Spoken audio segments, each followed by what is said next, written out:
창세기 35장 9절에서 15절 제가 말씀을 봉독하겠습니다. 야곱이 밧단 아람에서 돌아오매 하나님이 다시 야곱에게 나타나사 그에게 복을 주시고 하나님이 그에게 이르시되 내 이름이 야곱이지만은 내 이름을 다시는 야곱이라 부르지 않겠고 이스라엘이 내 이름이 되리라 하시고 그가 그의 이름을 이스라엘이라 부르시고 하나님 그에게 이르시되 나는 전능한 하나님이라 생육하며 번성하라 한 백성과 백성들의 청회가 내게서 나오고 왕들이 내 허리에서 나오리라. 내가 아브라함과 이삭에게 준 땅을 내게 주고 내가 내 후손에게도 그 땅을 주리라 하시고 하나님이 그와 말씀하시던 곳에서 그를 떠나 올라가시는지라. 야곱이 하나님이 자기와 말씀하시던 곳에 기둥 곧 돌 기둥을 세우고 그 위에 전제물을 붓고 또 그 위에 기름을 붓고 하나님이 자기와 말씀하시던 곳의 이름을 베델이라 불렀더라. 아멘. 오늘 시간에는 언약을 이루신 하나님이란 제목으로 말씀을 나누겠습니다. 모든 관계에서 약속보다도 소중한 것은 없습니다. 우리는 약속을 잘 지키는 사람을 가리켜서 신용이 좋은 사람이다 이렇게 말을 합니다. 현대는 신용사회이기 때문에 신용으로 모든 것을 거래하고 평가합니다. 은행에서도 돈을 빌려주는데 은행에서 돈을 빌려도 신용이 좋은 사람은 싼 이자를 물지만 신용이 안 좋으면 비싼 이자를 물어야 합니다. 한마디로 신용이 좋지 않으면 은행 거래는 물론이거니와 모든 거래에서 불이익을 당할 수밖에 없습니다. 그래서 사람들은 신용이 자산이다 이런 말을 해요. 신용이 자산이다. 그러므로 오늘 우리는 신용이 좋아야 합니다. 특별히 우리 성도들은 하나님 앞에서 믿음의 신용이 좋아야 합니다. 그래서 우리는 종종 우리 자신에게 그런 질문을 던져야 합니다. 과연 나는 하나님 앞에서 나의 믿음의 신용 등급이 얼마나 될까? 믿음의 신용 등급이 얼마나 될까? 스스로에게 질문해 보면서 정말 하나님이 인정하실 만한 좋은 신용의 사람 되어야 합니다. 반면에 우리 하나님은 어떻습니까? 하나님은 우리와 맺은 언약 한 번도 깨뜨리거나 파기한 적이 없으십니다. 언제나 약속을 깨뜨리는 것은 하나님이 아니라 우리 편 사람입니다. 요즘에 노쇼라는 말을 많이 합니다. 노쇼. 나타나지 않는다는 것을 말하죠. 예약 부도라는 말입니다. 고객이 예약을 해놓고 아무 연락 없이 나타나지 않는 경우를 말하죠. 얼마 전에 뉴스가 있었습니다. 한 남성이 동네에 작은 김밥집을 찾아갔습니다. 그리고 그 김밥집에 찾아가서 내가 잠시 후에 올 테니 김밥 40줄만 싸주십시오 라고 예약을 하고 갔습니다. 이제 사장님이 열심히 김밥을 말았습니다. 40줄 다 준비한 다음에 그 고객이 알려준 전화번호로 전화를 걸었습니다. 그런데 그가 알려준 전화번호는 거짓이었습니다. 끝내 그 주문한 사람 나타나지 않았습니다. 이 김밥집 사장님은 할 수 없이 몇 시간을 기다리다가 그 아까운 김밥, 힘쓰고 있어서 만든 40줄의 김밥을 모두 폐기하고 말았다라는 그런 뉴스입니다. 호텔이나 큰 식당에 예약을 해놓고 취소하는 경우도 있죠.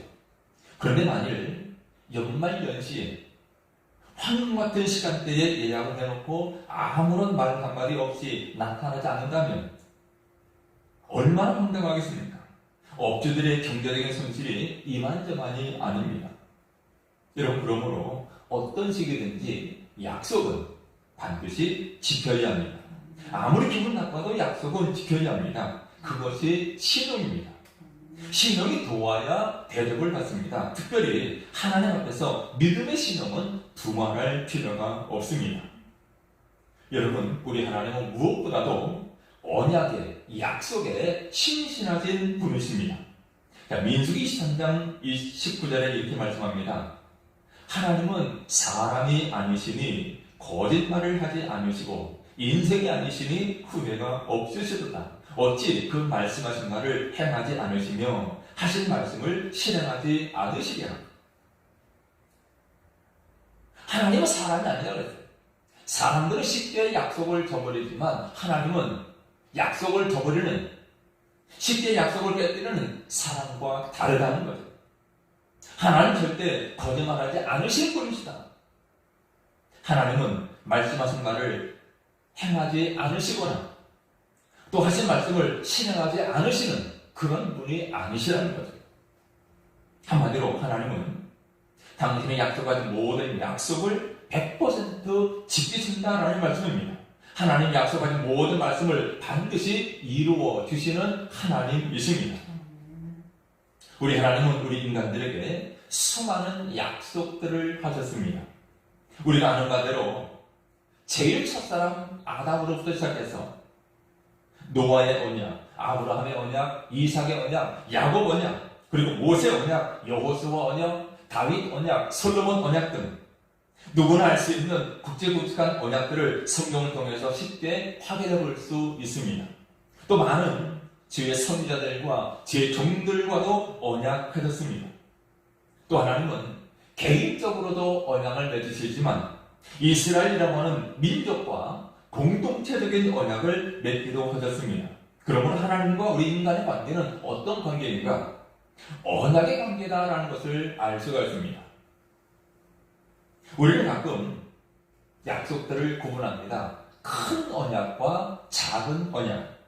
큰 약속과 작은 약속들을 구분합니다. 다시 말하면 큰 약속, 중요한 약속, 반드시 지켜야 할 약속이다 라고 생각을 합니다. 그러나 작은 약속, 지키지 않아도 될 약속, 소홀히 해도 될 약속,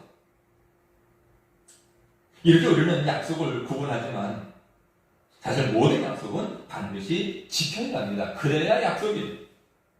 물론 약속은 항상 다른 사람과만 하는 것이 아닙니다. 우리 자기 자신과도 하는 약속들이 많습니다.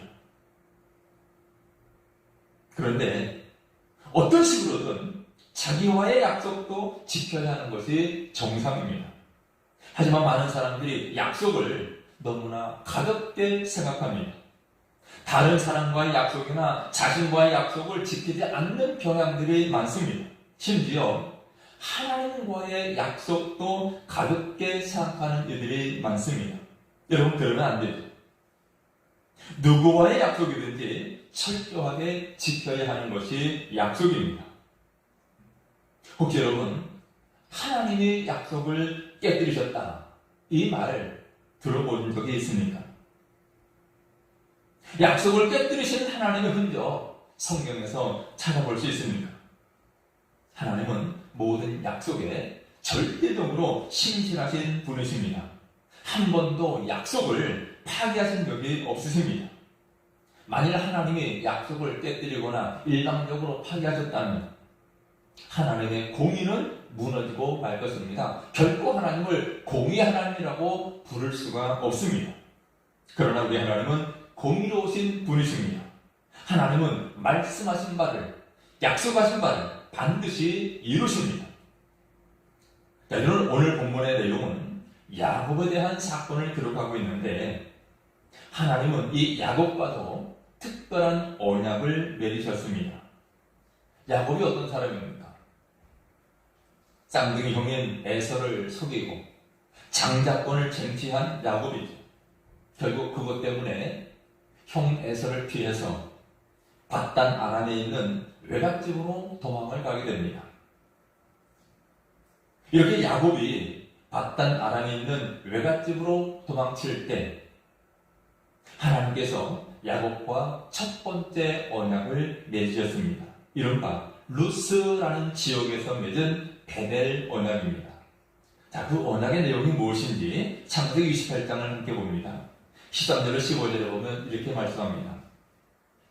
나는 여호와니 너희의 조부 아브라함의 하나님이요 이삭의 하나님이라.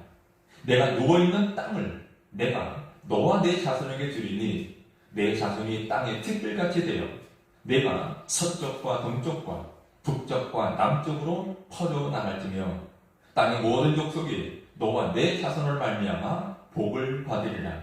내가 너와 함께 있어 내가 어디로 가든지 너를 지키며 너를 이끌어 이 땅으로 돌아오게 할지라. 내가 내게 허락한 것을 다 이루기까지 너를 떠나지 아니하리라. 무슨 약속입니까? 지금 내가 머물고 있는 그 땅, 가나안 땅을 너에게 주겠다. 뿐만 아니라 너희 후손들도 이 땅에서 거하게 하겠다. 땅을 주시겠다는 약속하셨고 또 그에게 수많은 자손들을 줄 것을 약속하셨습니다. 그리고 무엇보다도 지금 형 에서를 피해서 도망치는 야곱에게 내가 너와 함께하겠다. 다시 이 땅으로 돌아오도록 너를 지켜주겠다라고 약속을 하셨습니다. 이러한 하나님은 이 약속대로 밧단 아람에서 야곱을 끝까지 지켜주셨고 야곱과 함께 하셨습니다. 하나님이 약속하신 이 언약 때문에 하나님은 야곱의 삶에 지속적으로 개입하셨던 것입니다. 반면에 야곱은 마치 하나님과의 언약은 안중에도 없어 보입니다. 그는 외갓집에서 하나님과의 약속을 까마득히 잊어버린 채 자기만을 위한 삶을 살았습니다. 오직 자기 육신의 정욕을 위해서 살았습니다. 보다 원색적으로 말하면 야곱은 사랑놀이에 빠져서 14년이라는 기나긴 세월을 보냈습니다. 하나님과의 언약을 잊어버린 채 라헬을 아내로 삼기 위해서 사랑놀이에 엄청난 시간을 보냈습니다. 14년 동안 사랑놀이에 빠졌고 또 재물을 취하기 위해서 6년을 더 그곳에서 모두 20년 동안의 세월을 밧단 아람 외삼촌집에서 머무르셨습니다. 하나님 그런 야곱에게 당신과의 언약을 계속해서 주기시켜 주십니다. 그리고 끝내 하나님은 야곱을 향해서 이제는 밧단 아람 그곳에서 나오라라고 말씀하십니다.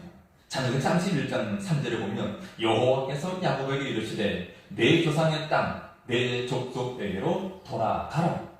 내가 너와 함께 있으리라. 20년 동안 밧단 아람에 머물던 야곱을 향해서 이제는 돌아가라라고 하나님이 말씀하세요. 그러면서 또 약속하시죠. 내가 너와 함께 하겠다.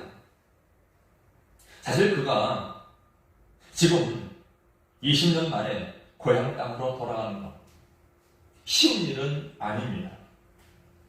처음 외삼촌 집에 올 때 그때는 혼자 몸으로 왔습니다. 그러나 지금은 아내들과 자녀들 16명의 대식구가 딸려 있습니다. 또 많은 노비들이 있습니다. 그리고 무엇보다도 외삼촌을 라반이 야곱이 떠나는 것을 방해할 것입니다.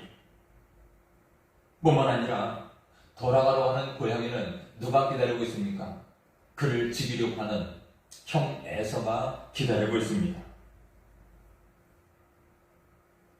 고향 돌아가는 거 쉽지 않은 일이에요. 그러나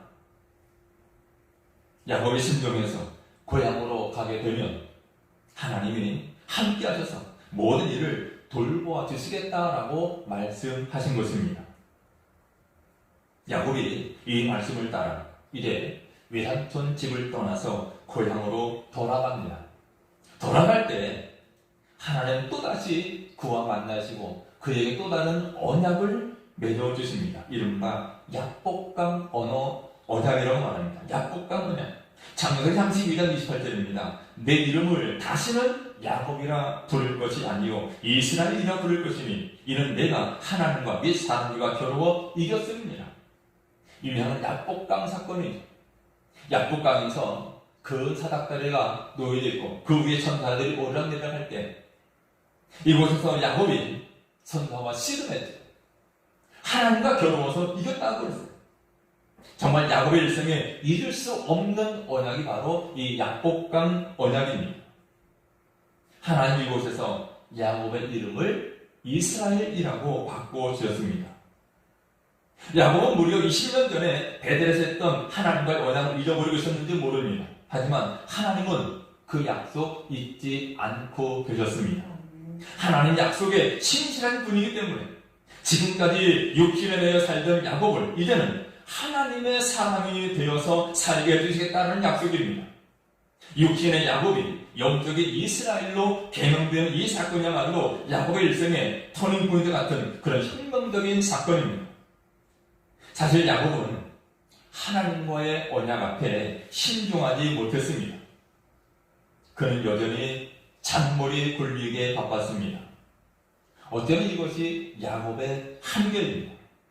물론 하나님이 야곱에게 언약하실 때 야곱도 하나님께 반응을 보였습니다. 처음 형을 피해서 바단 아람으로 갈 때 하나님께서 그에게 약속을 해 주셨습니다.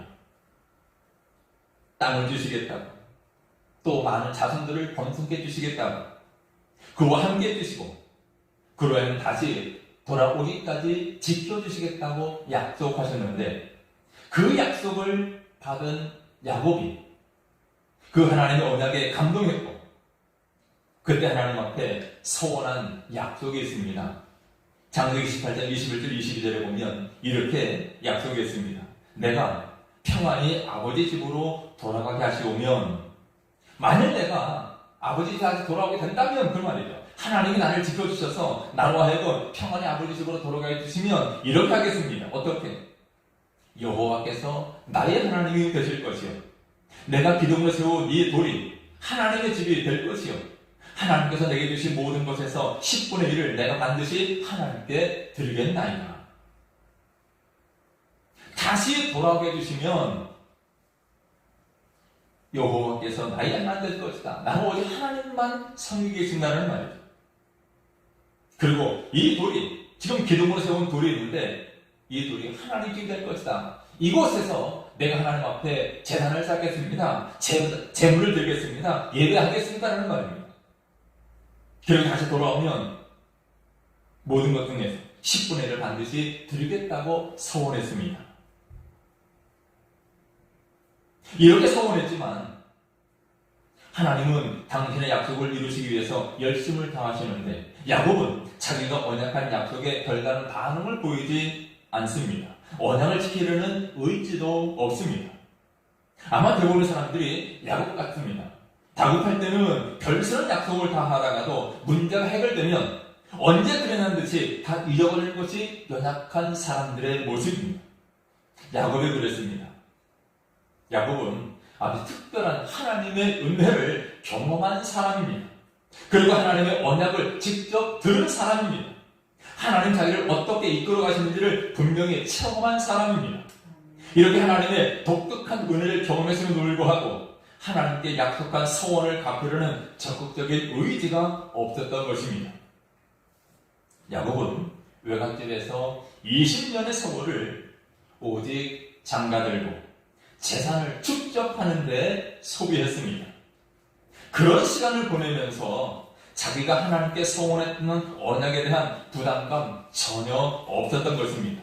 오직 앞으로 자기가 살아갈 궁리만 한 거죠. 앞으로 내가 어떻게 살아갈 것인가? 그런 야곱에게 앞서 살펴보았던 창세기 31장 3절의 말씀대로 이제는 바단 아람에서 나오라고 말씀하셨습니다. 바단 아람에서 나와라. 더 이상 너 살 궁리만 하지 말고 바단 아람에서 나오라는 말씀하셨어요. 결국 야곱은 외삼촌 라반의 집에서 급하게 도망쳐 나왔습니다. 이제 야곱은 가장 먼저 어디로 가야 합니까? 그 하나님께 소원했던 베델, 그 언약을 기억하고 베델 땅으로 가야 했죠. 일찍 20년 전에 하나님께 소원한 것에 대한 부담감을 가져야 했었다는 말입니다. 그러나 야곱은 당장 자기 형 에서에 대한 두려움 때문에 하나님과의 언약은 생각할 겨를이 없었던 것 같습니다. 하나님의 은혜로 고향으로 돌아오면서도 하나님 앞에 서원한 언약을 지키려는 어떤 부담감도 없었던 것 같습니다. 아니, 관심조차 없었는지 모릅니다. 어떻게 하면 내가 형 에서로부터 살아날 수 있을까? 그리고 그야말로 잔머리를 올려서 작전을 쌉니다. 바로 그때 하나님께서 두려움에 떨고 있는 이 야곱을 다시 야복강에서 만나 주십니다. 그리고 그를 위로해 주십니다. 그리고 하나님 은혜로 형 에서의 만남도 아름답게 마무리되게 해 주셨습니다. 하지만 순간순간마다 하나님의 특별한 은혜를 경험하면서도 야곱은 여전히 자기 살 궁리만 합니다. 늦게나도 하나님과의 언약을 상기해야 하는데 야곱은 숫곳이라는 것, 베델이 아닌 숫곳이라는 곳에서 상당 기간 정착합니다. 심지어 그곳에서 정착을 살 생각으로 아예 그 세겜성에서 땅을 돈을 주고 밭을 샀습니다. 그리고 그곳에 장막을 쳤습니다. 물론 세겜성은 가나안 땅의 일부였고 또 그곳에 와서 야곱의 제단까지 쌓았지만 야곱의 이런 행동은 하나님 보시기에 바람직하지 않은 것입니다. 아무리 자기를 변명하고 합리화시킨다고 해도 세겜에 정착하려는 것은 불신의 행위인 것이 틀림없습니다. 그가 갈 곳은 이곳 세겜이 아니었고 그가 머물 곳은 이곳 세겜 땅이 아니라 베델이었습니다. 결국 이곳 세겜 땅에서 머물던 그에게 문제가 터지고 말았죠. 엄청난 시련을 당하게 되었습니다.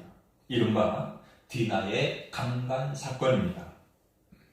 사랑하는 딸 디나가 그 세겜 땅의 치장에 의해서 강간을 당하게 된 것입니다. 문제는 이것이 단순한 강간 사건으로 끝나지 않았다는 거죠. 사건이 일파만파 확대되었습니다. 자기 누이가 강간당했다라는 이유로 야곱의 아들들의 보복이 시작되었습니다. 어떤 보복입니까? 거짓말을 했죠. 우리는 하나님을 믿는 사람들이고 때문에 우리는 할례를 받는다.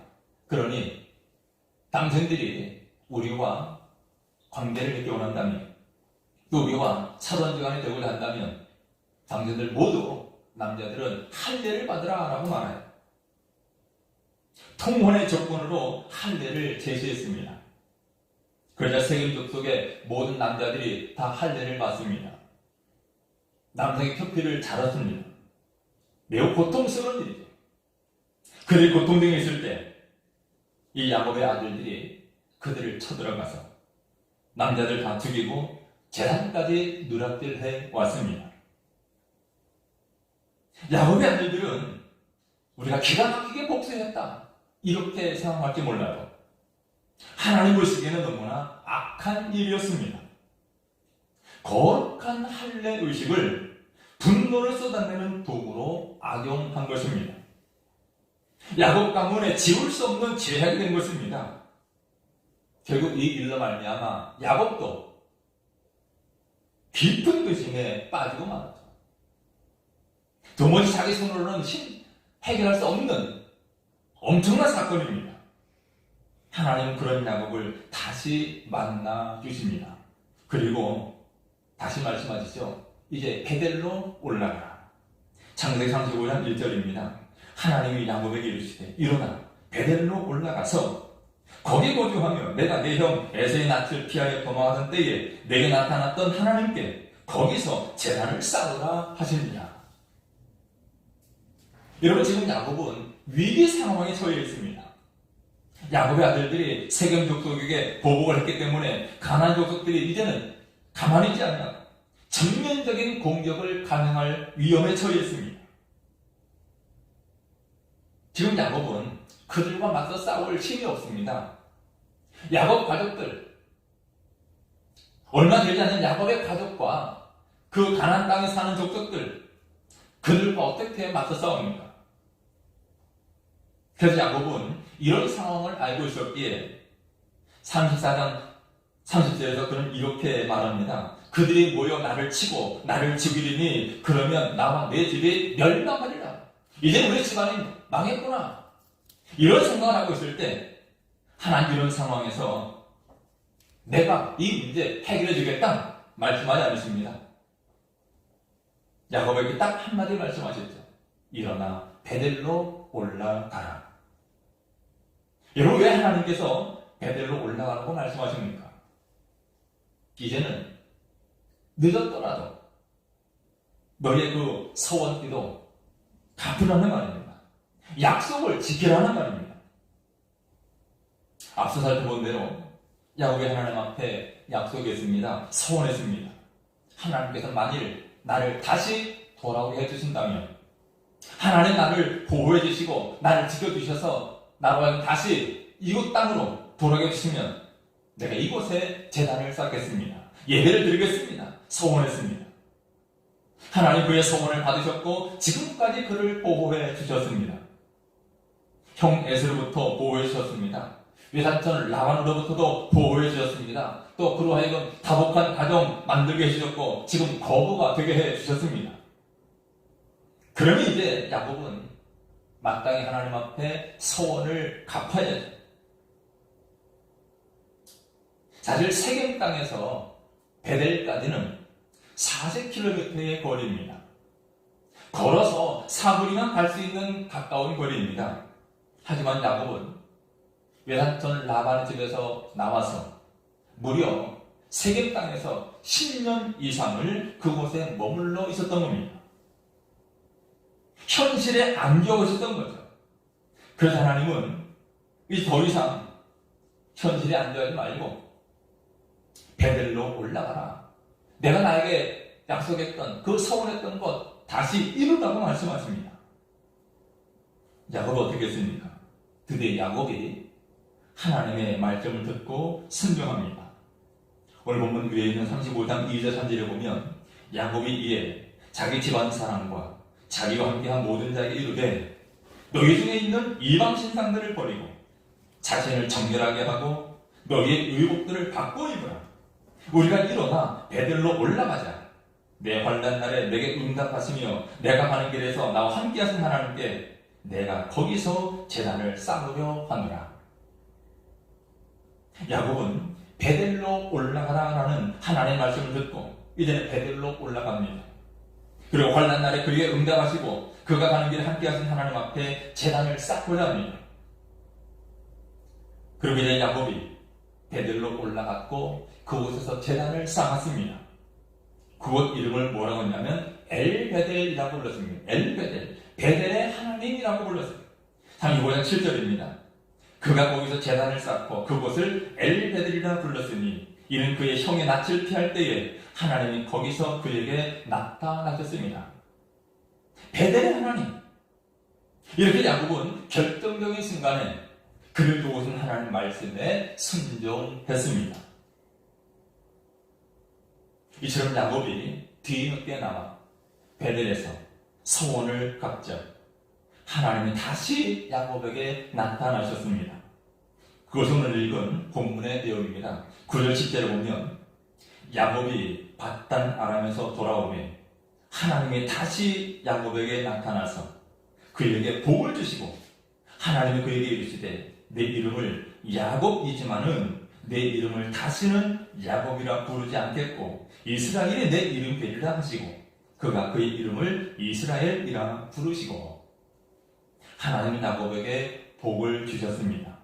먼저 그의 이름을 야곱이라 부르지 아니하고 이스라엘이라고 부르겠다라고 말씀하십니다. 어떤 차이가 있습니까? 야곱, 이 야곱이라는 이름에는 형의 발꿈치를 잡은 자예요, 빼앗은 자예요, 사기꾼이라는 뜻이 들어있습니다. 즉 자신의 힘으로 살아가는 사람이라는 거예요. 반면에 이스라엘이라는 뜻은 하나님과 겨루어 이겼다는 겁니다. 하나님께 기도 응답을 받은 사람이었고 하나님을 소유한 자라는 뜻이 있습니다. 즉 하나님의 은혜를 받은 사람이라는 뜻입니다. 그래서 11절 12절에 보면 하나님이 그에게 이르시되 나는 전능한 하나님이라 생육하며 번성하라. 한 백성과 백성들의 청해가 내게서 나오고 왕들이 내 허리에서 나오리라. 내가 아브라함과 이삭에게 준 땅을 내게 주고 내가 내 후손에게도 그 땅을 주리라. 하나님은 야곱에게 생육하고 번성하라고 말씀하십니다. 많은 백성들이 야곱에게서 나오고 왕들이 야곱의 허리에서 나올 것이라고 말씀하십니다. 이 말씀대로 야곱의 후손을 통해서 다윗 왕이 나왔습니다. 왕중의 왕이신 예수 그리스도가 그의 후손을 통해 태어나셨습니다. 또 하나님께서는 가나안 땅을 주시겠다고 하셨죠. 이 말씀대로 하나님께서는 모세와 그리고 여호수아를 통해서 가나안 땅을 정복하게 하셨고 그의 후손에게서 가나안 땅을 정복하도록 그 후손들이 가나안 땅을 누릴 수 있도록 역사해 주셨습니다. 그러면 야곱에게 이런 놀라운 복을 약속하시고 허락하신 하나님 어떤 분이십니까? 히브리서 다시 보면 하나님이 그에게 이르시되 나는 전능한 하나님이라. 나는 전능한 하나님이라. 여러분, 하나님은 전능하신 하나님이십니다. 아브라함과 이삭과 야곱의 하나님은 한마디로 전능하신 하나님이십니다. 창세기 전반에 흐르는 하나님은 전능하신 하나님이십니다. 하나님께서 아브라함에게 말씀하셨죠. 아브라함이 99세 때 여호와께서 아브라함에게 나타나서 그에게 이르시되 나는 전능한 하나님이라. 너는 내 앞에서 행하여 완전하라. 하나님은 모세를 부르셨습니다. 출애굽의 대사역을 맡기시면서 그에게 하신 말씀이 내가 아브라함과 이삭과 야곱에게 전능의 하나님으로 나타났다 그랬어요. 여러분, 하나님은 야곱의 베델 서원을 받으셨고 신의 자신을 전능한 하나님이라고 소개하셨습니다. 여러분, 아브라함과 이삭과 야곱의 하나님, 그 하나님이 저와 여러분의 하나님, 전능한 하나님들 믿으시기를 바랍니다. 14절 15절에 말씀합니다. 야곱이 하나님이 자기 말씀하시던 곳에 기둥, 곧 돌기둥을 세우고 그 위에 전제물을 붓고 또 그 위에 기름을 붓고 하나님이 자기 말씀하시던 곳의 이름을 베델이라 불렀더라. 그 뒤에 야곱은 하나님께 드린 소원을 다 갚습니다. 야곱은 자신을 축복하신 하나님께 돌기둥을 쌓았습니다. 예배 처소를 만든 거죠. 그리고 그 위에 전제물, 곧 포도주를 부었습니다. 그 위에 기름을 부었습니다. 이렇게 해서 야곱은 자신의 온전한 희생을 다짐했습니다. 그리고 그곳 이름을 베델, 하나님의 집이라고 불렀습니다. 여러분, 우리 하나님은 한 번도 당신의 맹세하신 언약을 파기하지 않으신 분이십니다. 지금 이 순간도 하나님은 당신의 언약을 취지 아니하고 이루고 계십니다. 하나님은 이를 행하시는 여호와, 그곳을 만들며 성취하시는 여호와, 전능하신 하나님이십니다. 여러분, 모든 언약을 이처럼 신실하게 이루시는 전능하신 하나님 굳게 믿고 늘 그 하나님 앞에 감사하며 찬양의 삶 살아갈 수 있는 여러분 되시기를 주님 이름으로 축원합니다. 기도하겠습니다. 우리는 부족하고 연약해서 늘 하나님을 배반하고 저버리지만 또 하나님 약속을 그야말로 밥 먹듯이 잊어버리고 망각하고 예면하지만 하나님은 신실하셔서 모든 약속들을 철저히 이루어 가시는데 이제 우리가 다시 한번 우리와 함께 하신 하나님, 전능하신 하나님, 이를 행하시는 또 만들며 성취하시는 하나님, 하나님의 약속과 하나님의 말씀 붙잡고 언제나 하나님을 신뢰하며 마지막 때에 지혜를 넉넉히 감당하는 삶, 그래서 하나님이 주시는 은혜와 복을 누리는 삶, 늘 감사하며 찬양하는 삶, 사랑하는 모두가 되게 해 주옵소서. 예수님의 이름으로 기도드리옵나이다. 아멘.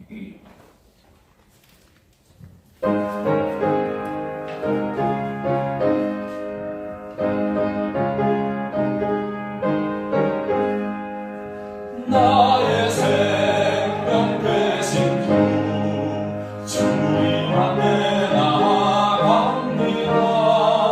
주의 흘린 보혈로 정죄하사 받아주소서. 날마다 주를 찬송하겠네. 주의 사랑이